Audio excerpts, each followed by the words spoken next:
I was about 9 years old, living in Iran in the immediate aftermath of the Islamic Revolution, when I first saw this very unique, empathy-based negotiation method on display.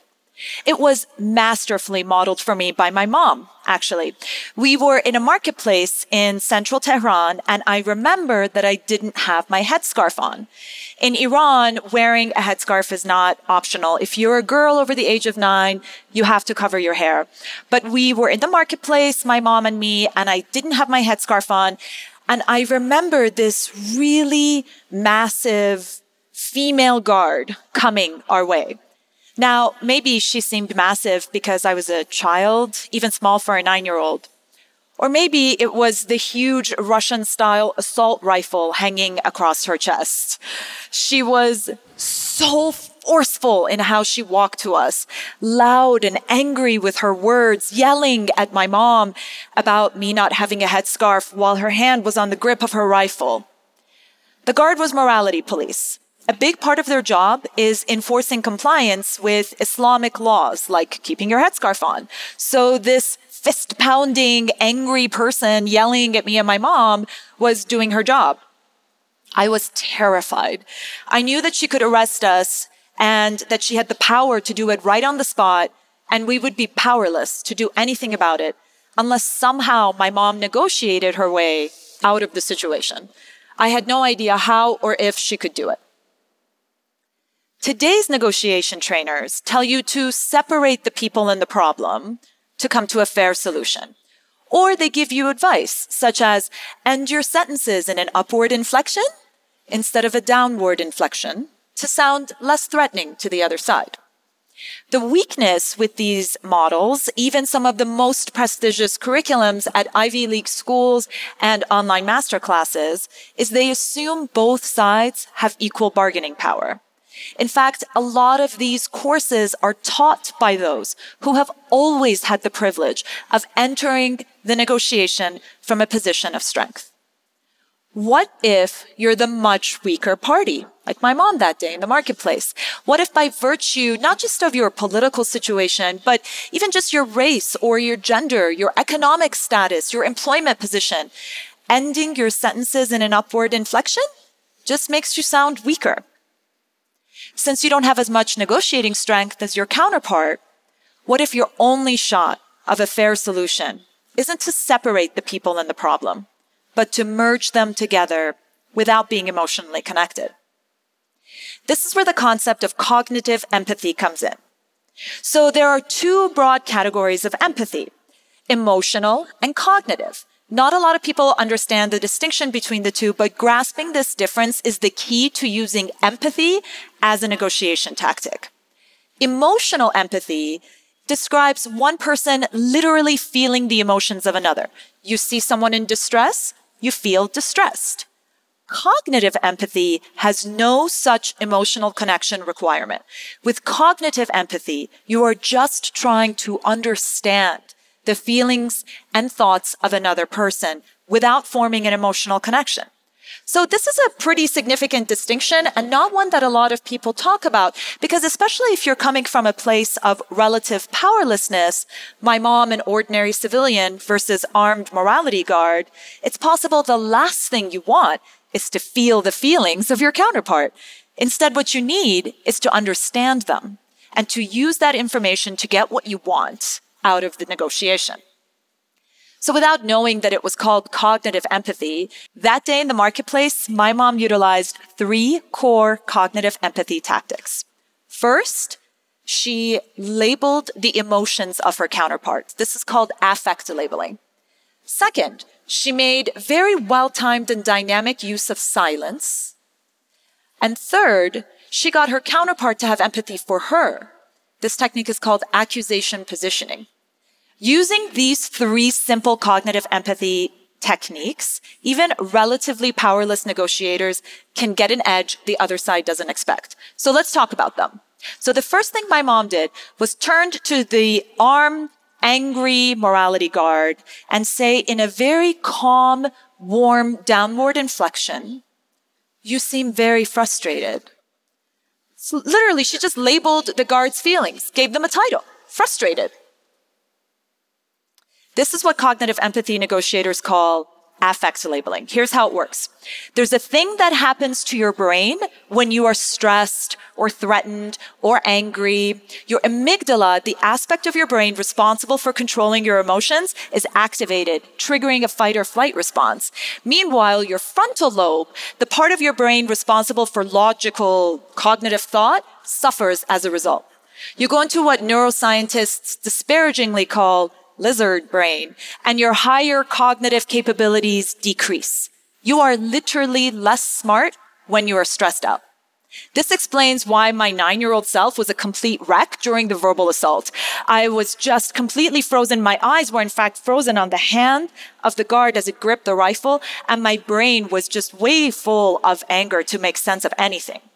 But more importantly, and this is something my mom understood very well, this explained why the morality guard was so agitated. Her entire professional life consists of roaming the streets, looking for rule breakers, hunting them down, and then threatening and arresting them. So it wasn't just the people she was encountering who were in lizard brain mode, either terrified of her, a flight response, or yelling at her, a fight response. But like a lot of soldiers on the battlefield, her own amygdala was triggered, probably over and over again. Now, did you know that when you label a negative emotion, the mere act of labeling the emotion decreases the activity in your amygdala and reduces the negative feeling? So simply putting a title on a negative emotion diffuses it in your brain. Now, my mom, she's not a neuroscientist, but she intuitively understood this cognitive empathy concept, which is why she had turned to the guard and said, "You seem very frustrated." And the guard's response was, "Yes, I'm frustrated." But right, even as she was saying that, I could see, because remember, my eyes were frozen on her hand, veins as they were gripping the rifle. I could see the tension in her hand relaxing just because her affect, her emotional state was labeled. After this, my mom did the oddest thing, which was nothing. She was just silent. The thing about silence is people like to fill it. So the guard started talking about how frustrating it was to give the same warning, the same threat, the same reason for arrest, day after day to person after person, and how frustrating it was that people just couldn't get their act together long enough to comply with a handful of religious rules. This is what cognitive empathy negotiators call a verbal reveal. My mom's affect labeling, followed by her silence and her listening, made the guard, the massive human who only encountered others in an adversarial setting and who everyone hated, feel like someone was invested in her feelings. Better yet, she was talking about her feelings, her experiences, giving my mom tons of information to use as ammunition in the negotiation. My mom was doing what hostage negotiators do, but without the power of the government backing her up. She was building rapport with someone far more powerful than her, and she was doing it just by labeling feelings and being silent. The next tool my mom used is called accusation positioning. She turned to the guard and she said, "We've already made you repeat your warnings, and now I'm about to make your life even harder. I'm going to ask you a really big favor. You see, my daughter, she just turned 9. They grow up so fast. We should have been more mindful, but can you let this one slide?" My mom knew she wasn't making the guard's life any harder by asking to be let go. The guard could let folks go whenever she felt like it. But by anticipating the guard's negative reaction, the accusation that we were making her life harder, and getting ahead of it, my mom positioned the accusation, decreased its power, and used it to deliver the message that I had just turned 9, helping the guard figure out for herself that maybe the transgression was understandable, sparking empathy by the guard for my mom. Okay, so without knowing what these tools are called, that day in the marketplace, my mom used affect labeling, silence, and accusation positioning to merge the person and the problem and raise her weak bargaining position. She never felt the guard's pain, but she understood it, and she used that knowledge to get the guard to feel connected to her and give us what we wanted. We didn't get arrested that day. Living out those days in Iran when thousands of people were being detained or even killed, my family managed to stay safe. I watched and I learned because the powerlessness didn't end the minute we left. When we got out, we left behind our friends, family, connections, financial assets. And that's when I learned it's not just brutal governments that take your power away. Being a woman, being a minority, being an immigrant, being poor, being a person of color, these circumstances reduced my power in almost every negotiation context. An imbalance I learned to correct with cognitive empathy because I took the tools I watched my mom implement that day in the marketplace into the classroom as a student, sometimes negotiating that B into an A, into the courtroom as a lawyer, so judges and jurors would come to my way of thinking, into the boardroom as an executive, getting the bonus I know I earned, and then back into the classroom as a professor, defining parameters, giving them labels, and teaching other people how to do the same. When you're the more powerless one in the negotiation, no one thing can guarantee you the win, whether your powerlessness is because of your political situation or your race, your gender, your economic status.